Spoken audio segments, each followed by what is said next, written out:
Students, आइए कम carbon अर्थव्यवस्था यानी कि लो कार्बन इकोनॉमिक्स के बारे में समझते हैं।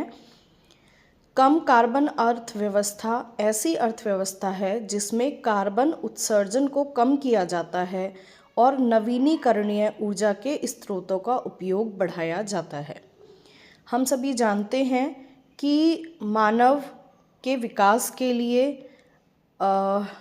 बहुत सारे उद्योग, नई नई तकनीकों का विकास लगातार होता रहता है। ये जो तकनीकें हैं जो मानव की सहायता के लिए आई हैं, बहुत सारी मशीनें आप लोग घरों में देखते हो, ऑटोमोबाइल्स हैं, बड़ी बड़ी फैक्ट्रीज़ हैं, तो इन सभी से मानव जीवन आसान बन गया है। इसी के साथ साथ ये सभी चीज़ें पर्यावरण का जो संतुलन होता है उसको बिगाड़ देती हैं, क्योंकि जहाँ हर चीज़ के कुछ ना कुछ लाभ होते हैं वहाँ उसकी हानियाँ भी होती हैं। जहाँ ये अर्थव्यवस्था जो विकास है, जो कि तकनीकी विकास है या इंडस्ट्रियल विकास है, वो मानव जीवन को आसान करता है, वहीं दूसरी तरफ इस प्रकार के प्रदूषक निकलते हैं जो कि हमारे एनवायरनमेंट को, हमारे वातावरण को प्रदूषित करते जा रहे हैं। हम सभी ने पर्यावरण के बारे में पढ़ा है और वायु के संगठन के भी बारे में पढ़ा है। हम सभी जानते हैं कि वायु जो है, जो हमारे आसपास है, जो हमें सांस लेने के लिए ज़रूरी है, उसका जो निर्माण है या जो उसका संगठन है वो अनेक प्रकार की गैसों से हुआ है। जैसे वायु में ऑक्सीजन, कार्बन डाइऑक्साइड, ओजोन और हमारी कार्बन मोनोऑक्साइड, नाइट्रोजन, हाइड्रोजन, बहुत सारी गैसेस होती हैं और ये सभी एक निश्चित अनुपात में पाई जाती हैं, तभी यह वायु हमारे लिए लाभदायक साबित होती है। परंतु आज के युग में जो पर्यावरण प्रदूषण है उसके कारण और बढ़ते हुए तकनीकी विकास और बढ़ती हुई अर्थव्यवस्था के कारण कार्बन डाइऑक्साइड, कार्बन मोनोऑक्साइड आदि जो ग्रीन हाउस गैसेस हैं, इनको हम कहते हैं ग्रीन हाउस गैसेस, इनका जो उत्सर्जन है वो अत्यधिक ज़्यादा होता इन गैसेस का उत्सर्जन अत्यधिक बढ़ता जा रहा है। पहले क्या था कि जितना कार्बन उत्सर्जन होता था उतना ही हरे पेड़ पौधों के द्वारा या पर्यावरण के द्वारा उसको बैलेंस कर दिया जाता था। मतलब कि कार्बन का उत्सर्जन और कार्बन का अवशोषण इक्वल था, एक बराबर था। परंतु आजकल बढ़ती हुई जो हमारी इंडस्ट्रियलाइजेशन है, इंडस्ट्रियलाइजेशन का जो प्रोसेस है, उसकी वजह से जितना कार्बन या जितनी ग्रीन हाउस गैसेस वातावरण में निकल रही हैं उतनी अवशोषित नहीं हो पा रही हैं, जिसकी वजह से वातावरण प्रदूषण बढ़ गया है, ग्लोबल वार्मिंग भी बढ़ गई है। तो इस संतुलन को स्थापित करने के लिए, अपने वातावरण को शुद्ध करने के लिए कम कार्बन अर्थव्यवस्था, ये जो विचार है इसका जन्म हुआ है।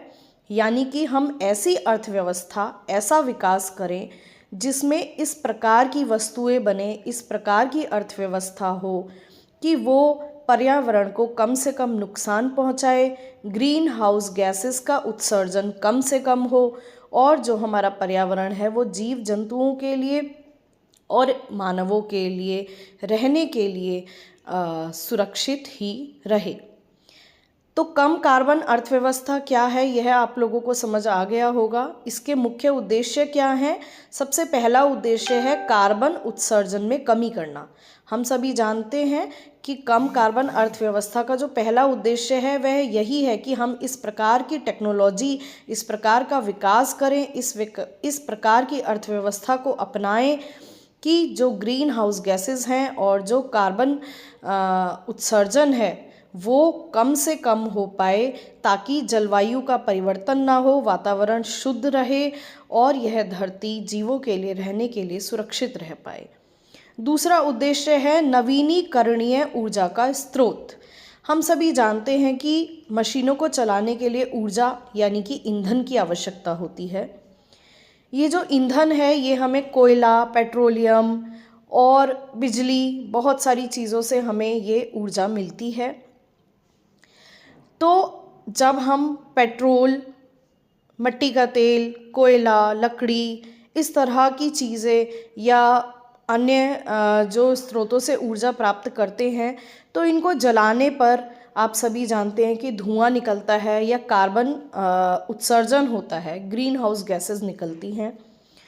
तो हम जो हमारा ये जो कार्बन उत्सर्जन इकोनॉमिक्स है, इसका उद्देश्य है कि हमें ऐसे ईंधन का प्रयोग करना है जिसमें ग्रीन हाउस गैसेस कम निकले। आप सभी ने देखा होगा कि आजकल जो ई बस, ई रिक्शा, ई व्हीकल्स पर जोर दिया जा रहा है, यह इसी का ही एक उदाहरण है कि अगर हम इलेक्ट्रॉनिक वाहनों का उपयोग करते हैं तो जो पेट्रोलियम से जितना ज़्यादा प्रदूषण होता है पेट्रोल की गाड़ी चलाने से या डीजल की गाड़ी चलाने से, तो उससे कहीं अधिक कम, या कह सकते हैं कि ज़ीरो एमिशन। आप लोगों ने देखा भी होगा कि जो इको फ्रेंडली उस पर लिखा होता है, जो हमारी ग्रीन कलर की बसेस होती हैं, इलेक्ट्रॉनिक बसेस जो होती हैं, तो इस तरह से हम कार्बन उत्सर्जन को कम कर सकते हैं। तो हमें नवीनीकरणीय ऊर्जा का उपयोग करना है। ऊर्जा के जो स्रोत होते हैं वो दो प्रकार के होते हैं, अनवीनीकरणीय और नवीनीकरणीय। अनवीनीकरणीय स्रोत ऐसे होते हैं जिन्हें एक बार यूज़ कर लिया तो वो ख़त्म हो जाते हैं। उदाहरण के लिए पेट्रोल है, कोयला है, जब हम इनको इस्तेमाल कर लेते हैं तो ये दोबारा इस्तेमाल नहीं हो पाता, इनका सीमित भंडार है हमारे पास। जबकि नवीनीकरणीय ऊर्जा का स्रोत होता है, जैसे हम सोलर पैनल के द्वारा सोलर लाइट का प्रयोग करते हैं और अगले दिन दोबारा वो पैनल जो है वो सूरज की रोशनी से दोबारा लाइट जनरेट, मतलब इलेक्ट्रिसिटी जनरेट कर देता है। ऐसे ही पानी, वायु, ये सभी बायोगैस वगैरह, ये सभी नवीनीकरणीय ऊर्जा के स्रोतों में आते हैं, क्योंकि ये हमारे पास अधिक मात्रा में उपलब्ध हैं और ये पेट्रोल, कोयला, इनकी तरह इतनी जल्दी ख़त्म होने वाले नहीं हैं। तो हमें लो कार्बन इकोनॉमिक्स अगर अपनाना है तो हमें नवीनीकरणीय ऊर्जा के स्रोतों का अधिक से अधिक उपयोग करना पड़ेगा। फिर तीसरा है आर्थिक विकास, कि हमें इस तरह का आर्थिक विकास करना है और रोजगार के अवसर पैदा करने हैं कि जो कि पर्यावरण के अनुकूल हों, पर्यावरण के प्रतिकूल ना हो। तो लो कार्बन इकोनॉमिक्स को लागू करने के लिए क्या रणनीति बनाई गई है?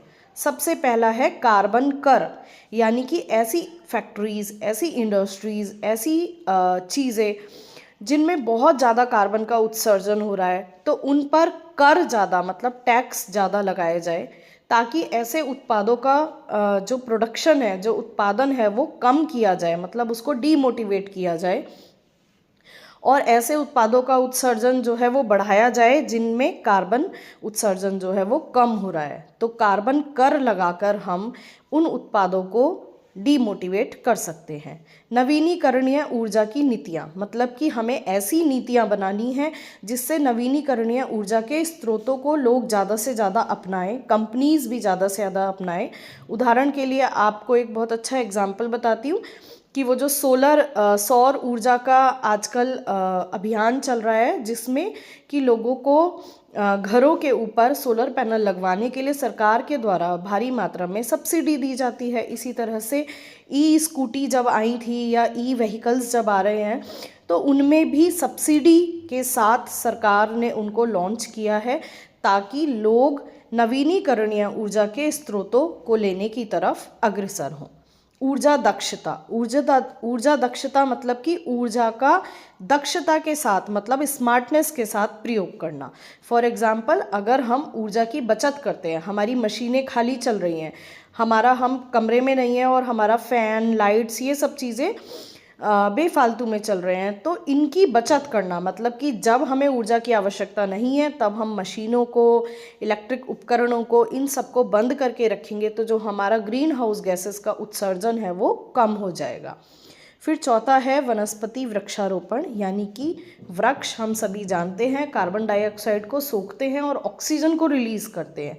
तो जितना भी कार्बन डाइऑक्साइड रिलीज़ हुआ है, अगर हम ज़्यादा से ज़्यादा वृक्ष लगाएंगे तो हमारा जो कार्बन है उसका अवशोषण वृक्ष ज़्यादा कर लेंगे और वातावरण में संतुलन हमारा बना रहेगा।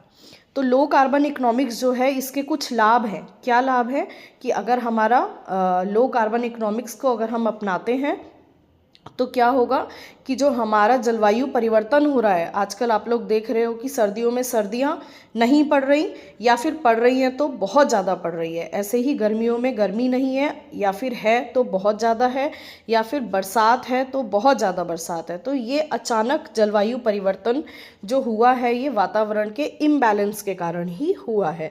तो अगर हम ग्रीन इकोनॉमिक्स या फिर लो कार्बन इकोनॉमिक्स को अपनाते हैं तो जलवायु परिवर्तन के प्रभावों को हम कम कर सकते हैं।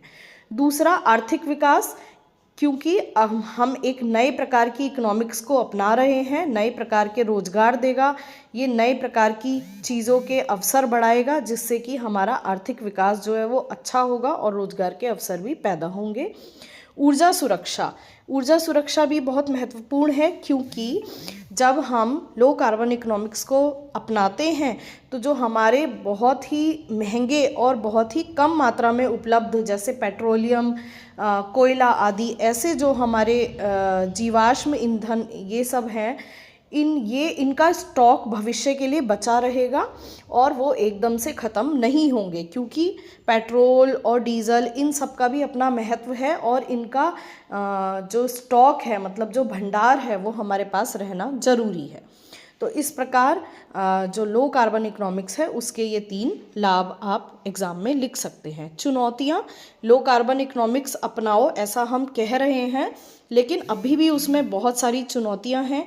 जैसे कि सबसे पहली चुनौती है आर्थिक लागत, जो कम अर्थव्यवस्था वाली चीज़ें हैं, है ना। जैसे फॉर एग्जांपल आपको सोलर पैनल ही लगवाना है अपने घर की छत पर, तो वो आज की डेट में भी 1.5-2 लाख रुपए का आता है, और हर किसी की इतनी